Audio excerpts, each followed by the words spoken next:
煮到埋嚟就食啦咁樣。我突然間好想喊。你努力唔代表係一定有回報咯。我係咪一個好媽媽呢？去評價我老公喺我懷孕嘅過程，我覺得係會唔合格。我係咪將我自己想做嘅嘢擺得前過小西 B 呢？こんにちは、シュです。咁大家睇到標題都知啦。咁冇錯嘅，呢一條片咧，應該就係我今年2025年最後嘅一條片啦，亦都係我生小西 baby 啊之前咧最後嘅一條片嚟嘅。咁因為其實咧自從由我有寫 blog 啊、IG 咁樣啦，我都習慣咗每年嘅最後一日會出一個 post。咁舊年就拍咗條片啦，就係講我 resign 呢個日本正社員啦。咁今年因為預產期啦，喺12月頭嘅關係啦，咁我就提早啦。咁而家就係11月嘅中下旬啦，係咯，中下旬咁就同大家拍片嘅。咁大家都知道我平日拍拖通常都係屋企拍噶嘛。拍片嘅而家今日咧，其實我已經係37週加5噶啦。其實距離預產期剩翻10零日嘅啫。但係我又覺得可能喺嚟緊嘅短時間內，我諗我應該冇乜 me time 嘅關係，所以我覺得唔得，我今日都要帶住呢一個肚出嚟，自己一個人去咗一間好靚嘅 cafe 食嘢啦，跟住就喺呢一個咁靚嘅公園散步，同埋喺呢個咁靚嘅公園同大家傾下偈嘅。即係大肚對我嚟講，真係好老土咁講，即係話長唔長，話短唔短啦。我其實懷孕係大約6個月嗰陣，係咯，先至正式同大家公佈。我諗比起其他嘅 YouTuber 嚟講，我係算係好遲先講嘅。咁原來發現咗，其實懷孕係有好多嘢可以講，但係我已經冇時間拍啦，我就已經準備要生仔啦。諗翻轉呢一個10月懷胎嘅過程咧，我覺得係好漫長。我唔知係咪係因為高齡產婦啦，即係我真係身體唔舒服嘅日子係比較多嘅，即係孕吐啊，成日好攰啊。其實我拍片嘅而家呢一刻咧，我尋日咧仲喺屋企好頭痛啊，嘔咗幾次啊，食唔落嘢。今日終於好翻啲啦，咁我就唔得，我都一定要今日出嚟散步。諗翻轉頭，好似成日都唔舒服，好辛苦，好攰啊。但係轉個頭，而家拍片啦，剩翻仲有16日就係預產期啦。咁呢一刻我就覺得哇，好快啊！成個懷孕嘅心路歷程咧，點樣講都好，都係開心嘅，都係幸福嘅。即係我好記得咧，第一下 Kasky 就話：你遲咗幾日，你不如去 check 啦。嗰下我第一個反應就係唔會啦，又唔係最有機會嗰幾日，再加上我又翻咗香港咁鬼攰，我應該係玩到攰咗啫 ，period 遲咗啫。所以嗰下 Kasky 逼我去驗孕嘅時候，出咗2條線嗰下，我係覺得好 surprise 同埋好開心。咁之前未拍咗一條片講我去攞拇指手杖嘅，咁有啲人留言就話：有冇咁誇張啊？唔攞拇指手杖你就唔係人哋阿媽咩？咁樣。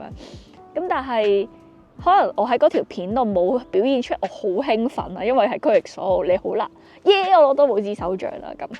咁其實因為前一次啦，我係未拎到拇指手杖嘅時候就已經冇咗啦，所以對我嚟講拇指手杖係係咪叫一個小關卡？咁所以我係攞到手杖嗰下，其實我係好感動咯，終於俾政府認可咗我係個媽媽咁樣，係啊，但係真係只係我喺條片度冇話好表現得好雀躍咁樣啦。咁到懷孕嘅中期，其實就都好開心嘅，咁就我都有出翻片啦，咁同埋我都有即係同 Kasky 去咗台灣旅行啦。其實呢個真係好多謝佢，因為佢成日都話好忙好忙好忙好忙，咁但係其實佢 so far 最後都抽咗4日陪咗我去台北玩。其實佢個人對台北嘅興趣唔算話好大，因為佢唔係嗰啲好追求吃喝玩樂旅行嗰個 type 嚟嘅，跟住佢純粹真係陪我，你要打邊爐陪你咯，你去夜市陪你咯，都開心，即係最後嚟一個2人世界旅行咁樣。咁上2個月又去咗福井咁樣啦。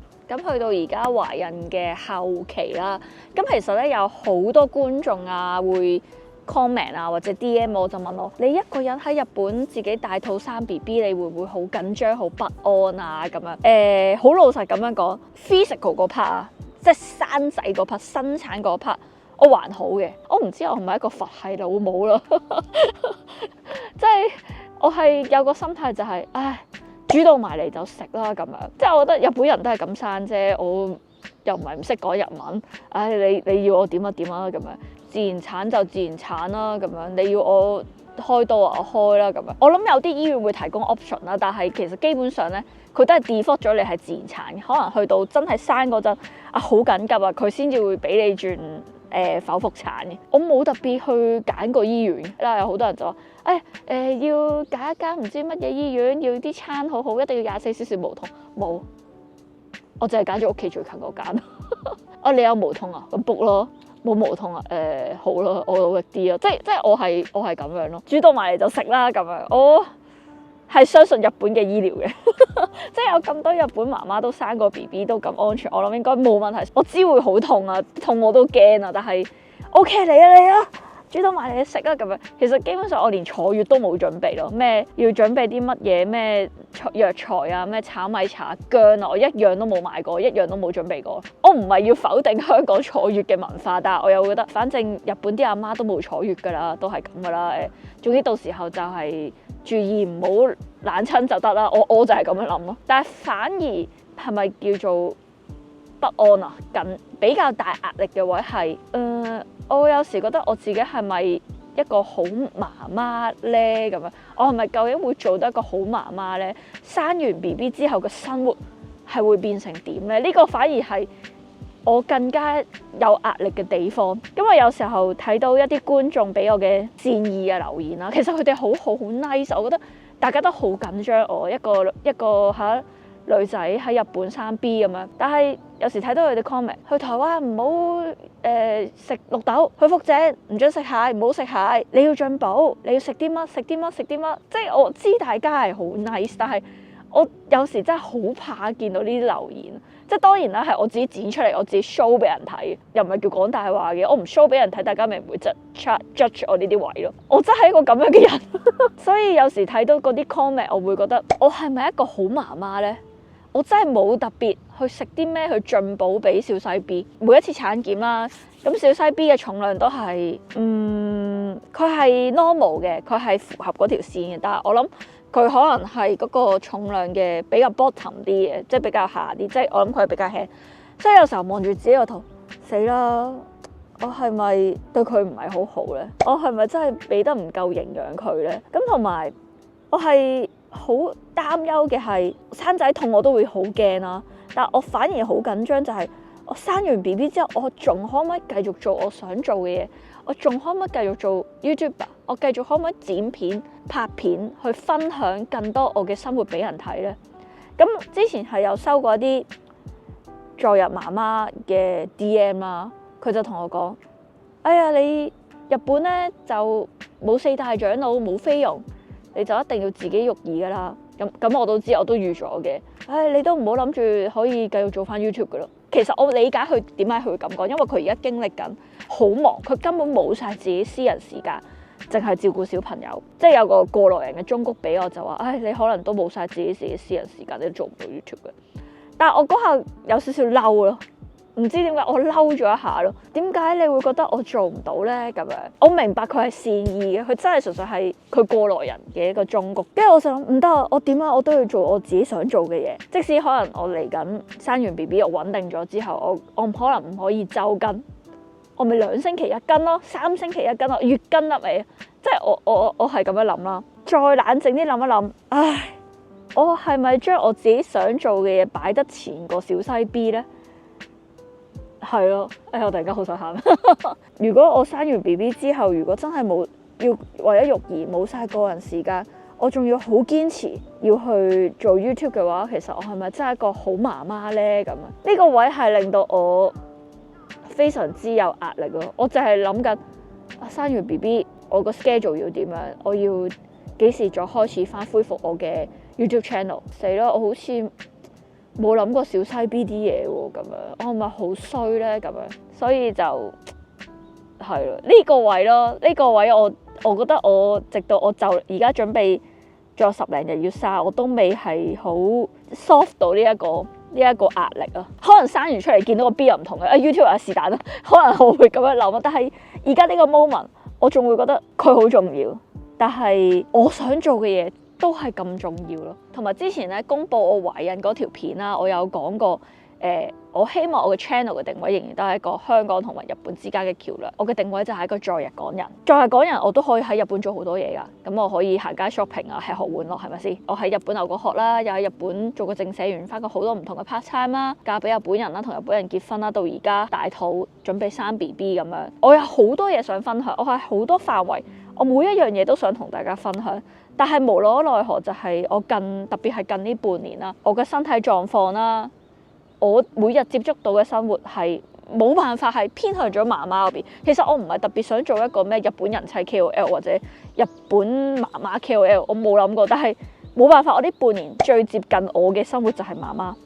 我都不得不承認嘅，我近呢半年嘅收視係麻麻地嘅，而呢件事亦都係令到我壓力頗大嘅。即係我係一個好容易同人比較嘅人。我唔係同一啲差過嘅人比較，嗰個人咧條片冇咁多人睇，我完全冇咁諗，我就係覺得大家好優秀啊，揾到一啲好好嘅題材，好好嘅地方，拍咗一啲好好嘅片，好多人睇，我好戥佢哋開心，我好欣賞佢哋，但我自己做唔到，或者我會同翻前半年嘅自己去比較，我頭半年點解我有咁多 idea？我可以有咁多嘅企劃，我拍到咁多個片，而每條片都咁受歡迎。幾萬咁樣，呢半年係非常之大壓力咯。咁同時又衍生個問題就係我一大壓力，其實對我自己成個人又唔好。我係咪又對佢好唔好？我好似又係諗，我自己想做嘅嘢，我自己嘅工作，好似又冇乜點諗過佢。我就覺得我自己好差咁樣。因為我真係冇辦法好似以前咁樣，喂。10日去日本國內邊度拍片咁樣，又或者可能之前有咩日本末日論咁樣，日本大地震咁樣，即刻夜晚開個 live 咁樣，或者出去睇下日本市民對於末日呢一個睇法係點樣咁。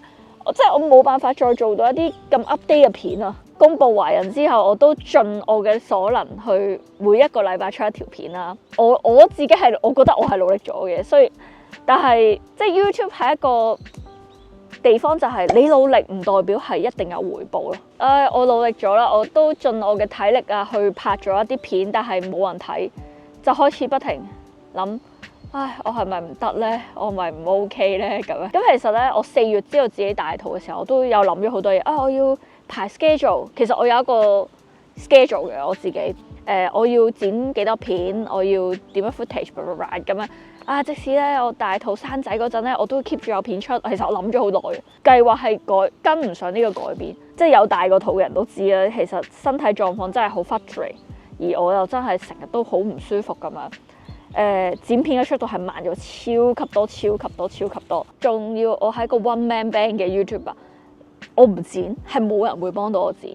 Kasky 都唔會幫到我剪，係有好多 footage， 但我剪唔切啊！個個都問我點解你唔剪定多幾條片擺喺度，等你生仔嘅時候可以 keep 住播。我有 footage， 但我真係剪唔切啊！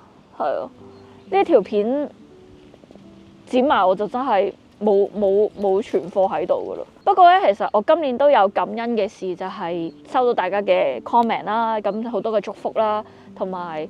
今年我係多咗接咗業配嘅，咁可能大家都會睇到啦。咁我都好開心，多謝呢一啲嘅 PR 公司啊，又或者廠商公司啊咁嚟揾我啦。咁內心就覺得，我收咗人哋業配，我就更加想做好一個好成績俾人哋睇，因為人哋咁相信我，交咗佢嘅產品或者啲 service 俾我去宣傳、去 promote，我更加想做好。有時就覺得我好似麻麻地，好似做得唔好喎咁樣，有壓力俾自己，係啦，跟住再翻又係嗰個問題啦，就係對佢唔好咁樣，同埋始終收視唔好啦，都會影響咗我 YouTube 嘅收入一部分。咁雖然啦，上一條片 Katsuki 就話屋企嘅家計交俾佢，但係我覺得作為一個家庭嘅一份子啦，大家都有責任咯，即係為咗我自己都好啦，我要自己儲私房錢又好啦，為咗小西 B 又好啦，為咗將來成個家庭都好啦。我覺得唔應該將一個財政嘅壓力全部掉晒俾佢，我覺得我自己都有一部分要兼顧。我而家其實都咩都做唔到啦，就睇下我生完 BB 之後，我可以點樣再繼續係咯去努力啦。出年啦，再 update 翻我個 channel 都好啦，一定係會有育兒同埋親子嘅部分，因為呢個係確實 part of 我嘅生活啦。但我都會好想做翻一啲我之前有做嘅嘢，即係譬如我好中意同人傾偈，我中意做人訪，咁我可以揾翻一啲在日港人或者在港日本人去傾偈啊，或者揾一啲更新嘅題材，呢啲我一定係會做。咁但係究竟嗰個頻率啦，個 frequency 係點樣啦，或者安排係點樣啦，咁呢個就生完先再諗啦。我而家諗唔到嘢。咁出年啦，出年我會冷靜啲，生完 BB 就諗清楚嘅趨勢係點啦。咁講起 Katsuki 啦，咁我覺得如果用香港嘅 standard 啊去評價我老公喺我懷孕嘅過程，我覺得係會唔合格。但係真係好想同佢講辛苦佢同埋多謝佢咯，因為始終我哋喺日本生 BB 啊，懷孕呢件事啦，我哋冇4大長老啦，即係我爹哋媽咪喺香港，佢爹哋媽咪就喺老家咁樣啦。基本上咧，我只可以依賴佢咯。而家佢喺我身體裏面啊嘛，咁淨係我負責晒啦。咁 Katsuki 佢唯一暫時可能佢唯一可以做到嘅就係去工作去賺錢。其實咧，上個禮拜我懷孕36週，去咗3日名古屋出差，冇喺屋企，我一個人自3日。香港係咪唔得啊？其實 Katsuki 佢唔係嗰啲管接管送嗰啲人嚟嘅，因為佢自己工作真係好忙。但係我真係好想講多謝佢咯，因為我確實喺懷孕嘅過程，我只可以依賴佢咯。有好多責任冇好難做到 AA， 真係好難話，因為我大肚，所以咧我呢啲就唔做，呢啲責任就係你做嘅。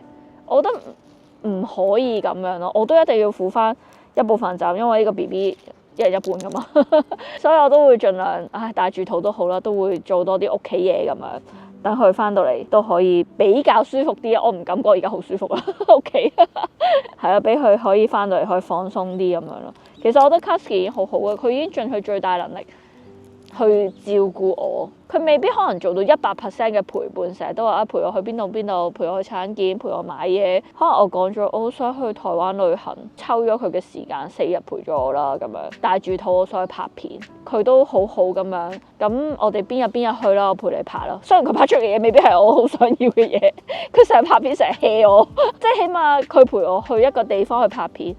有咩事上我都會比較安心啲，佢都會比較安心啲咯。咁咧喺日本咧就好興咧，就喺啲大嘅 event 咧就會寫信嘅。咁冇錯，我就係準備咗2封信啦，俾我人生最重要嘅2個人啦，就係 Katsuki 同埋小西 baby 啦。咁其實咧結婚嗰陣咧都冇咁大感觸啊，我結婚冇寫信俾佢，可能我哋比較簡單啲話，即係冇擺酒啊，冇劇 cosky 咁樣，但係其實啲懷胎10月係真係有好多嘅諗法。條片嘅最後啦，咁我都係咯寫封信啦，好尷尬啊！突然間咁，因為Katsuki係日本人啦，咁我就用日文寫咗封信俾佢嘅，小緊張。Katsukiへいつも社畜で笑ってるけど本当は心から感謝してるよ。Katsukiが一生懸命働いてくれているからこそ、私は自分のやりたいことに思い切り調整できている。年下なのにむしろ私の方がKatsukiにずっと引っ張ってもらって、日本での生活はどんどん良くなってるって感じてる。小西ベイビーが生まれたら私たちの生活がどう変わるかわからない。喧嘩が増えるかもしれない。でもその時はお互いにちゃんと相手を理解して支え合うことを忘れずにしようね。Katsukiがすごく頑張っていることが分かってるが、仕事も家庭もバランスよくできるようになってほしい。小西ベイビーを連れてスノーボードや登山キャンプもいてください。これからも一緒に頑張っていこうね。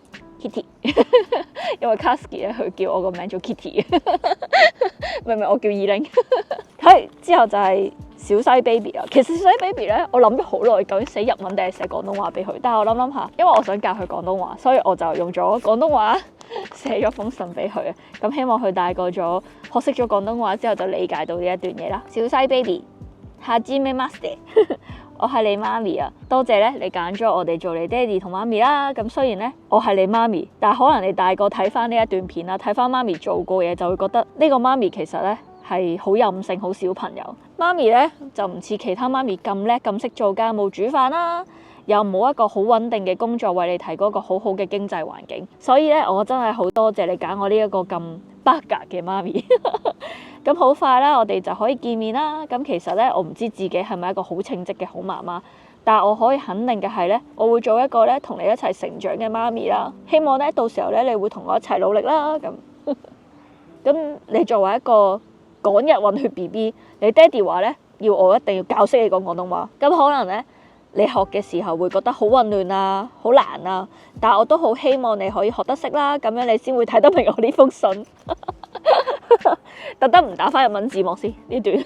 同埋咧我希望你可以好好吸收爸爸日本同埋媽媽香港兩地好嘅文化啦，將來可以唔止喺香港、日本，去到世界邊一個地方都可以發光發亮。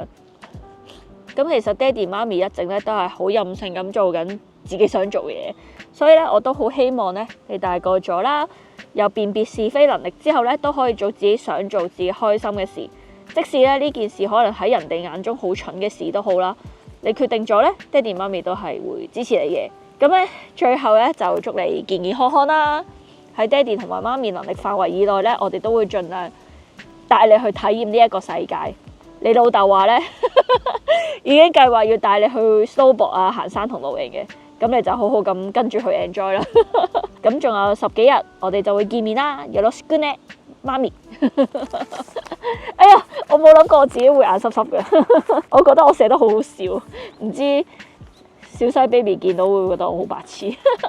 其實我已經講過好多次㗎啦，真係大家真係好勁，係由文字創作啦，即係我記得我第一篇嘅 blog 係寫我去學潛水，沙巴學潛水，跟住就係去歐洲歐遊1個月攞錢，跟住又嚟日本留學做嘢，結婚，我公布懷孕，到我而家準備真係要生仔啊！我間唔中見到一啲 comment 話，哦，由你寫偉大航道誌嗰陣已經開始睇嘅時候，我心諗哇，你班人黐線㗎，點解可以睇咗個咁耐咁樣？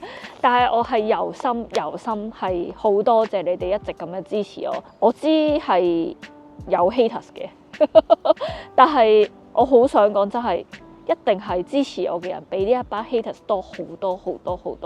我唔知可以點講，我真係唔識你哋㗎，但係點解你哋可以咁好人啊？